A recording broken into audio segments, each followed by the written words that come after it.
Welcome to the Chase Challenge Week 35. Have you ever heard it said, choose to sin and choose to suffer? That's what this week is all about. Jeremiah in Jerusalem is the eyewitness account of the devastation that has overtaken the city of Jerusalem after Nebuchadnezzar and the Babylonians capture and destroy it. He sees with his own eyes the palaces and houses of Jerusalem being burnt down. He sees the magnificent temple that Solomon built destroyed. He observes the walls crumbling and witnesses the exiles being deported from the land.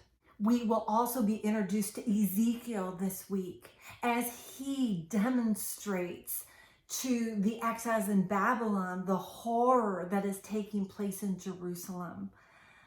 The devastation, the destruction, the desolation.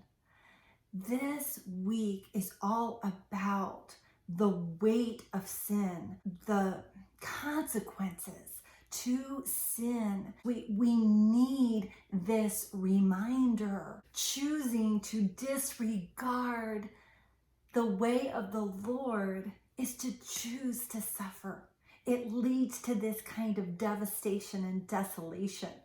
We are not living in the city of Jerusalem during enemy invasion, but every day we have choices in our relationships, how we spend our time, in what we pursue, what we make most important. All of these things, there's so many choices that we face every day, and we can choose to either follow God's ways or not listen to him, not know what his ways are, or know what they are, not choose to follow them.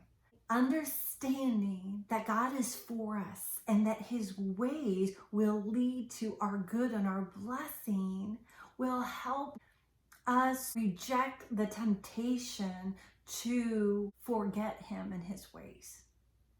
And it will remind us to follow after him with all of our hearts. The time for justice had come for Judah. God had given them a land, a nation, and a purpose. Their purpose was to know God and to make him known.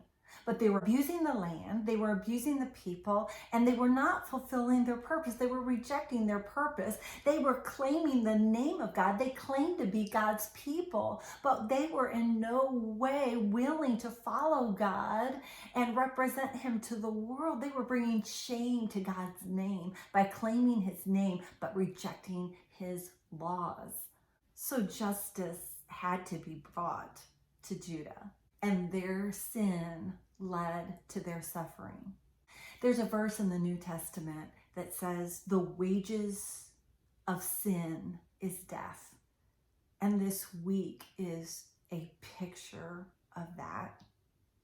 The book of Lamentations was written by Jeremiah when he was in a great deal of sorrow as he witnessed the destruction and desolation of Jerusalem.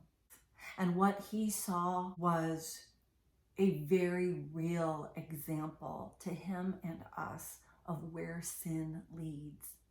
But Jeremiah and Ezekiel also remind us that satisfaction is found in God and following his ways. He wants what's good for us. He's for us. He's not against us. He's always chasing after us so that we can know him, so that we can enjoy the blessings he has given to us. His instructions for our lives always lead to blessing. And when we follow his ways and his purposes, we function the way he designed us to function. The way he designed relationships to function, the way he designed life to be lived to the fullest. So as you're reading this week, be reminded that God's ways are always good. And although sometimes it may seem that forbidden fruit will give you what you want. Let this week's reading remind you, sin never satisfies, but God does. So keep chasing him, and I'll see you next week.